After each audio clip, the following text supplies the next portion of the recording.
বিসমিল্লাহির রহমানির রহিম। আসসালামু আলাইকুম। কেমন আছেন সবাই? আশা করি সবাই ভালো আছেন। চলে আসলাম আমি আমার নতুন একটি ব্লগ নিয়ে।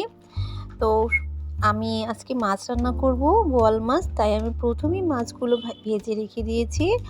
আর সেজন্য এই মাছের মশলাগুলো আমি কষিয়ে নিব।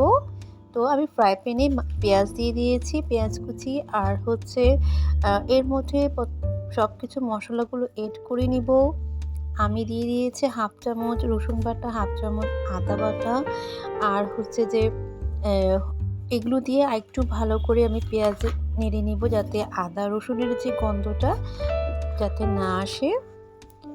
আর আপনারা যদি আদা বাটা পছন্দ করেন না, তাহলে আপনারা না দিতে পারেন।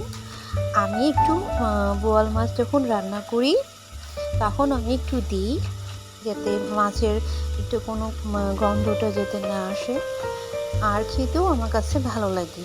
তাই এর মধ্যে আমি লবণ, যা যা মশলা আছে সবগুলো আমি এড করে নিব। আমি এগুলো দিয়ে আমি আরও একটু ভালো করে মশলাগুলো কষিয়ে নিচ্ছি। দেখতে পাচ্ছেন এর মধ্যে আমি হলুদের গুঁড়ো 1 চামচ, আর হচ্ছে হাফ চামচ আমি মরিচের গুঁড়ো দিব। আমার বেবিরা ঝাল খেতে পারে না, সেই জন্য আমি মরিচের গুঁড়ো আমি কম দিয়েছি।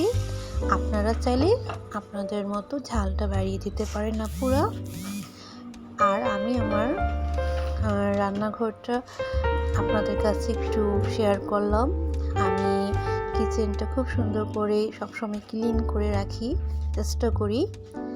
আর এর মধ্যে আমার ফুলকপিও আমি দিয়ে দিয়েছি, সাথে কিছু টমেটোও দিয়েছি।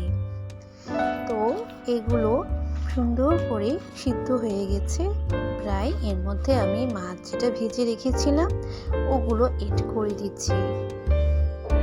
তো দেখতে পাচ্ছেন আমি কিন্তু হালকা ভেজেছি, যেহেতু এটা টাটকা মাছ ছিল এজন্য খুব বেশি আমি ভাজিনি।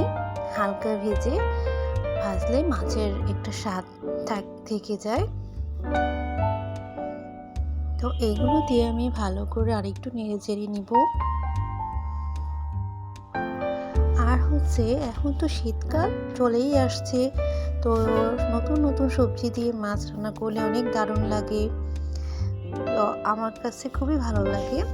তো এর মধ্যে আমি আর উপর থেকে কিছু টমেটো আরও এড করে দিয়েছি। দেখতে পাচ্ছেন আমার এটা ফাইনাল লুক মাছের বোয়াল মাছ রান্না। তো কেমন হয়েছে অবশ্য সবাই বলবেন, আর একবার হলেও আপনারা ট্রাই করবেন। তো ভালো থাকবেন সবাই।